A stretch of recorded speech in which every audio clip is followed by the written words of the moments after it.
Nakamulatan ng mga taga-sitio Tilagaan sa San Mateo, Rizal na kapag kumagat na ang dilim, hanggat maaari ay iniiwasan na nila ang lumabas at maglakad sa kalsada. Lalo na kung walang liwanag ng buwan dahil kapag madilim na ang kalsada, alam na nila ang kaakibat nito ay ang panganib na dala ng may madidilim na balak. Ito po kasing lugar na nilagyan natin ay nagkaroon siya ng insidente nung nakaraan na kung saan merong itinapon na patay and merong alleged na muntik na maghahasa. Ang office worker na si Cindy kailangan pang magpasundo sa magulang kapag ginabi na ang uwi mula sa trabaho. Sobrang dilim po kasi dito pala since dito na rin po kasi ako pinanganak and lumaki. So, nasa tapat ka talaga kami ng bundok and ang dilim talaga. Syempre po, pagka pumapasok din po ako sa office dati, umuwi po ako ng madilim na. Ang nangyayari po is nagpapasundo pa ako sa mama ko po or sa papa ko. Na rin po sa safety ko bilang babae. Sa sitio Mamuyaw, Tanay, Rizal, matagal na ring problema ang madilim na kalsada kapag gabi. Dagdag pa sa hirap kapag tuwing umuulan at tumatas ang tubig sa ilog sa kanilang lugar. Mayroon naman silang nadaraan ng alternatibo pero mapanganib sa gabi lalo na kapag walang dala-dalang ilaw.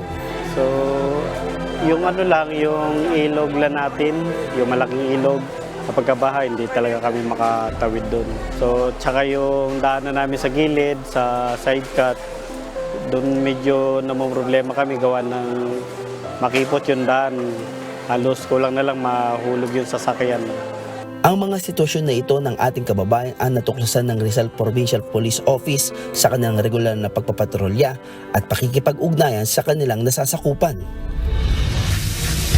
Kaya naman, bilang magkatuwang sa pagseserbisyo publiko, ang UNTV at Members Church of God International at Rizal Provincial Police ay sama-samang tumugon sa kanilang hinaing.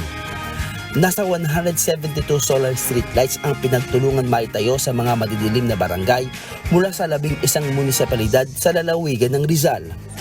Malaking tulong lalo-lalo na doon sa may parte na pinaglagyan ng solar light mula doon sa may bangin. Sa may bangin kasi talagang napakadelikado doon. Kikita nyo doon sa unahan, banda unahan, may bangin doon. Kapag maglalakad kami, pwede kami malaglag doon kung walang ilaw.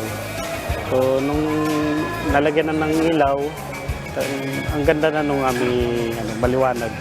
Yung mga bata na nag-aaral, nag-wifi sa baryo, ay nakakapaglakad sila ng maayos. Malaking bagay po ito na maliwanagan, mabigyan ng ilaw yung madilim na kalsada dito sa Sitio Tilagaan at itong Divine Mercy homeowners. Bukod sa solar street lights, binigyan rin ng mga sports materials ang mga kabataan sa Baras, Rizal. Ito ay upang mahikayat sila na mahilig sa sports at mailayo sa masasamang bisyo at kalayawan. Nagkaloob rin ng communication equipment sa Cardona Rizal PNP. Magagamit nila ito sa pagganap ng kanilang tungkulin lalo na sa panahon ng kalamidad. Pinagkalooban din ng assistive device ang mga kababayan natin nangangailangan ng wheelchair, tungkod at nebulizer. At nasa 400 na free grocery pack sa mga street sweeper at barangay tanod sa Rizal.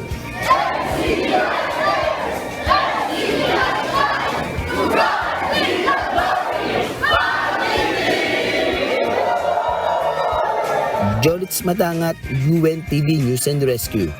Diyos ang aming sandigan, serbisyo publiko ang aming pinahahalagahan.